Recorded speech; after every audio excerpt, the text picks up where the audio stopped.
Comme je vous l'ai dit, nous allons continuer à essayer de lutter contre le vide et avoir la paix, c'est-à-dire la plénitude de Dieu dans notre cœur. Et aujourd'hui, cet après-midi, je vais, sur la lancée de ce matin, je voudrais aborder le thème du mal, de la miséricorde, afin que nous puissions liquider ce qui nous empêche d'être remplis de Dieu. Et nous allons prendre pour cela, être inspirés par le 3e mystère lumineux, qui consiste de la part de Jésus à proclamer le royaume proclamer le royaume de Dieu et inviter au repentir. Quand Jésus a envoyé ses premiers disciples, il leur a donné une consigne qui tenait en 2 mots.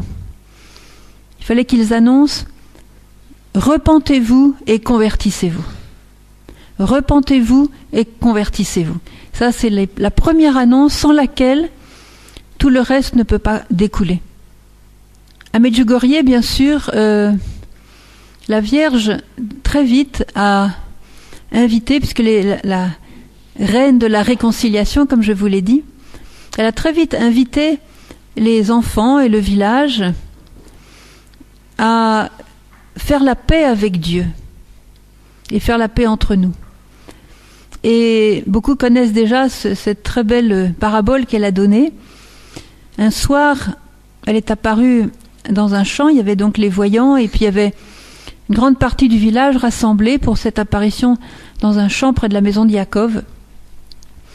Et lorsqu'elle est apparue aux voyants, elle a dit « Ce soir, les villageois pourront venir me toucher ». Et les voyants ont répondu « Ils ne peuvent pas venir te toucher parce qu'ils ne te voient pas. Nous seulement te voyons. » Elle leur a répondu « Allez vous-même les chercher et amenez-les-moi un par un. » Et c'est ce qu'ils ont fait. Un par un, ils ont été amenés de là où se trouvait la Sainte Vierge, et effectivement, chacun a pu la toucher. Il y avait un corps, objectivement, il y avait un corps, il pouvait toucher sa tête, son épaule, son voile, son bras, sa main, mais ils ne la voyaient pas. Et ils étaient très très heureux de pouvoir la toucher. C'était une expérience incroyable pour eux. Mais au bout de quelques moments, voilà que les voyants ont vu des taches apparaître sur la robe de la Sainte Vierge. Et la robe finalement devenait vraiment sale. Et ils se sont mis à crier. Mais cher Gospa, regarde, il y a des taches, ta robe est devenue toute sale, il y a des taches partout. Et la Vierge leur a répondu, ce sont les péchés de ceux qui me touchent. Alors tout de suite les voyants ont crié « Arrêtez de toucher la Sainte Vierge, vous mettez des taches sur sa robe » et ils se sont reculés. Et c'est là que la Sainte Vierge, pour la première fois, a donné cet enseignement sur la confession. Elle a demandé aux villageois d'aller se confesser. Et elle a dit « Chers enfants, je vous invite à aller vous confesser pour purifier vos cœurs et je vous demande de vous confesser au moins 1 fois par mois. » Sans cette confession mensuelle, chers enfants, vous ne pouvez pas être convertis. La confession mensuelle sera un remède pour l'Église d'Occident. Et je vous demande de faire passer ce message, dit-elle, dans le monde entier. La confession mensuelle. Bien sûr, la Vierge, par la suite, a donné quelques précisions que je vais vous donner. Elle a dit par exemple, lorsque vous allez vous confesser, chers enfants, ne vous dites pas, ah voilà, mes péchés sont effacés, je vais pouvoir continuer à vivre comme avant. Non, chers enfants, lorsque vous vous êtes confessés, changez de vie.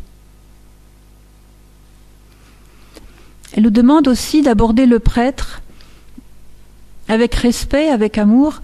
Elle nous demande, lorsque nous allons vers le prêtre pour nous confesser, de toujours commencer par prier le Saint-Esprit pour le prêtre qui va entendre notre confession. Elle nous demande vraiment de porter les prêtres dans notre prière. Chers enfants, les prêtres n'ont pas besoin de vos critiques et de vos jugements. Les prêtres ont besoin de votre prière, de votre aide et de votre amour. Les prêtres sont des hommes eux aussi. Et il est difficile aujourd'hui pour un prêtre de rester fidèle. Aidez vos prêtres. travailler dans l'Église, chers enfants. Alors, le message qu'on va mettre pendant cette rencontre aujourd'hui, à la suite de ces 2 messages de ce matin, où elle nous disait « Donnez-moi la main », on va prendre comme message aujourd'hui « Donnez à Dieu tout le mal qui s'est accumulé en vous ». On va donner le mal à Dieu cet après-midi. C'est une démarche que souvent on oublie de faire lorsque l'on va se confesser. On cherche les péchés qu'on va pouvoir dire au prêtre. On est content d'avoir une petite liste qui justifie notre confession. On dit nos péchés, on est content de recevoir l'absolution. Et puis voilà, on repart, et puis voilà. La Vierge nous aide à nous confesser. La Vierge nous aide en ce sens qu'elle nous dit « Donnez à Dieu le mal ». Je voudrais lire un message, c'est ce message-là d'ailleurs, qu'elle a donné le 25 février 1987. Chers enfants, aujourd'hui je veux vous recouvrir de mon manteau et vous conduire sur la route de la conversion. Chers enfants, je vous en prie, donnez au Seigneur tout votre passé, tout le mal qui s'est accumulé dans vos cœurs.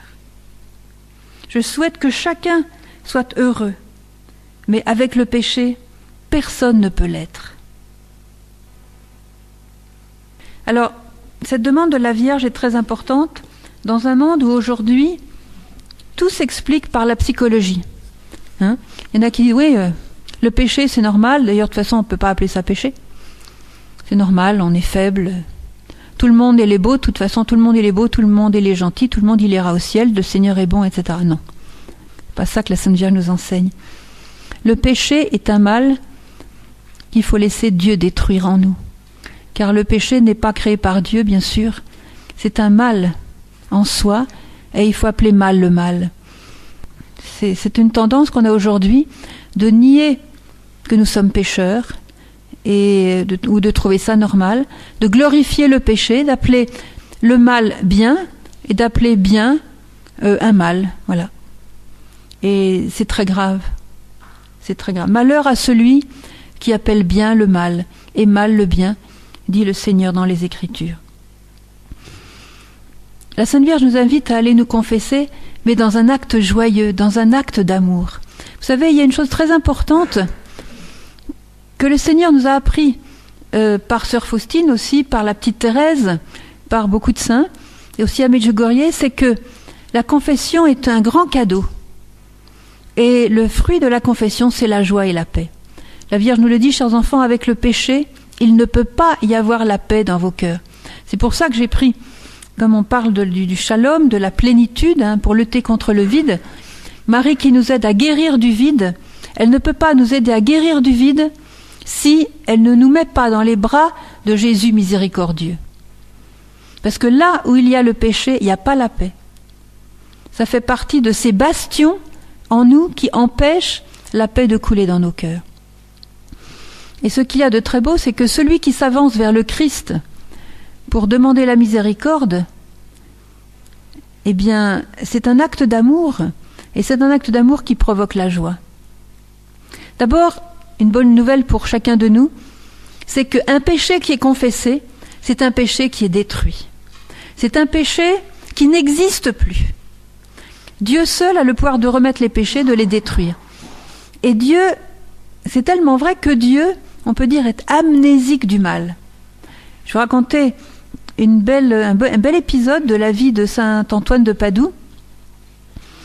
Un jour, saint Antoine, vous savez qu'il avait un don de prédicateur extraordinaire, et il convertissait les cœurs à l'appel, comme ça, par milliers, et saint François l'aimait beaucoup parce qu'il avait vu les fruits de cette prédication.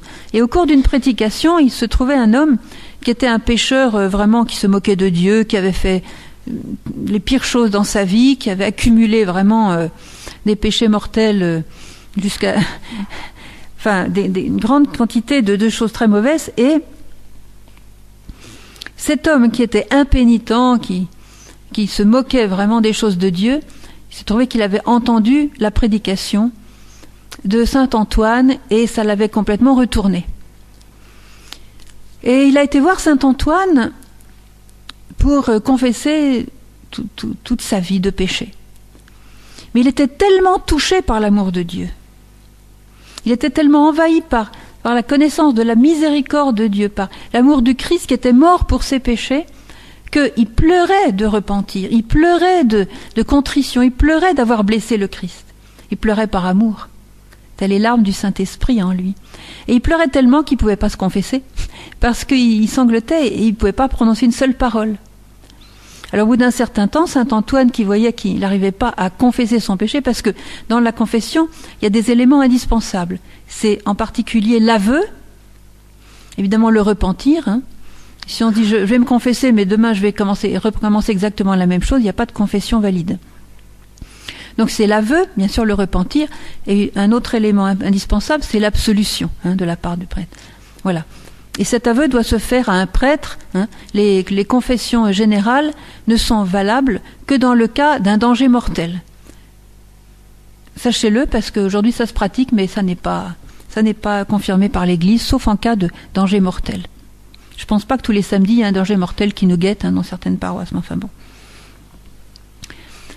Alors saint Antoine lui a donné un conseil, il lui a dit « Écoute, le mieux ce serait que tu rentres chez toi, tu vas prendre une feuille de papier et tu vas écrire tes péchés.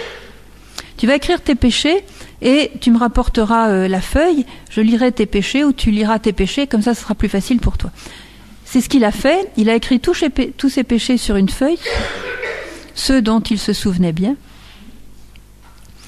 et il est revenu dans le confessionnal. Et il était encore très ému, donc c'est saint Antoine qui a lu la feuille de péché à haute voix pour qu'il confirme vraiment que ce péché avait été dit. Et saint Antoine lui a donné l'absolution. Il a donné une pénitence à faire, il a donné l'absolution. Et le gars est reparti chez lui, donc pardonné. Et il avait mis son papier dans sa poche.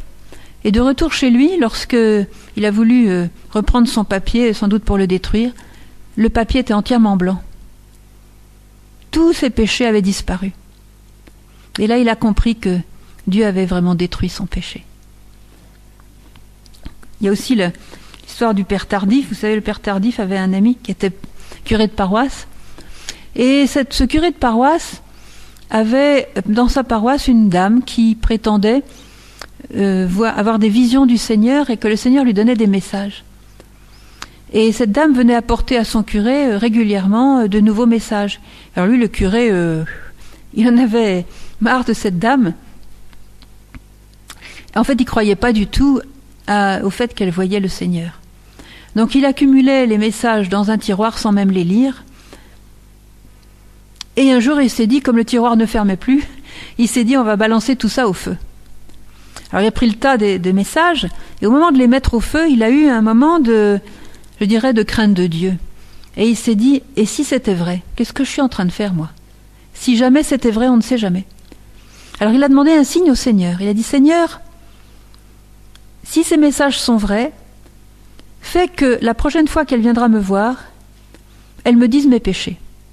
Parce que moi seul les connais, toi aussi d'ailleurs, mais elle ne peut pas les connaître. Qu'elle me dise mes péchés. Ça n'a pas raté, le lendemain elle frappe. Elle dit, mon père, j'ai un message particulier pour vous. Oh, il s'est dit, ça y est, j'aurais jamais dû demander ce signe-là. La voilà qui va me débiter mes péchés. Alors, en fait, le message était le suivant. Mon père, j'ai pas très bien compris ce que ça voulait dire, mais Jésus m'a dit ceci pour vous. Dis à mon fils que je ne peux pas lui dire ses péchés parce qu'il les a confessés et alors je les ai oubliés. C'est beau. Là, il a vraiment compris que, oui, c'était peut-être vrai tous ces messages-là. Voilà. Alors, vous voyez que Dieu est amnésique du mal. Et puisque Dieu est amnésique du mal, nous devons, nous aussi, être amnésiques des péchés des autres lorsque notre frère s'est repenti, lorsque notre frère s'est confessé, notre frère a demandé pardon. Non seulement pardonner, mais oublier. Vous voyez, il y a une chose que Dieu déteste. C'est les étiquettes. Ah, lui, c'est un voleur. Ah, lui, c'est un menteur. Ah, lui, c'est un adultère. Ah, lui, c'est ceci, c'est cela. On a mis l'étiquette, et l'étiquette va lui rester toute sa vie, alors que peut-être il s'est confessé de son vol, peut-être qu'il s'est confessé de son mensonge, peut-être qu'il s'est confessé de son adultère. C'est comme si on allait, c'est la petite bienheureuse Mariam de Bethléem, le Seigneur lui avait parlé de ça, et elle lui a dit qu'il avait en horreur lorsque nous allons rechercher dans les poubelles les vieux péchés de nos frères, quand lui-même les avait pardonnés et les avait oubliés. Et combien de fois, avec nos étiquettes automatiques, on va remettre sur le tapis quelque chose que Dieu avait détruit. Ça, c'est... Le Seigneur s'en est plaint à plusieurs saints de cela. Alors Dieu est amnésique du mal, Dieu détruit le mal. Il le détruit par son sang. Le sang qu'il a versé sur la croix pour nous, voilà ce qui détruit notre péché. Voilà ce qui nous lave de nos péchés. C'est pourquoi, lorsque nous nous préparons à la confession, la meilleure préparation, c'est de faire croître en nous l'amour et l'amour du Christ. Et la Vierge nous recommande, pour faire croître l'amour du Christ en nous, c'est de prendre la croix dans nos mains, de prendre la croix de son Fils dans nos mains, et de vénérer les blessures de Jésus. Un jour, c'était le vendredi saint de l'année 1982. Et ce jour-là, m'a raconté Vitska, la Vierge est venue exceptionnellement avec son fils Jésus. Vous savez qu'à Noël, elle vient avec l'enfant Jésus, mais ils n'avaient jamais vu Jésus adulte. Et ce jour-là, Jésus leur est apparu à côté de sa mère au moment de sa passion. Il portait la couronne d'épines, il portait aussi ce manteau rouge qui était tout maculé de sang, maculé de boue, de crachats, tout déchiré, ce manteau de dérision, de roi de dérision que les soldats lui avaient mis.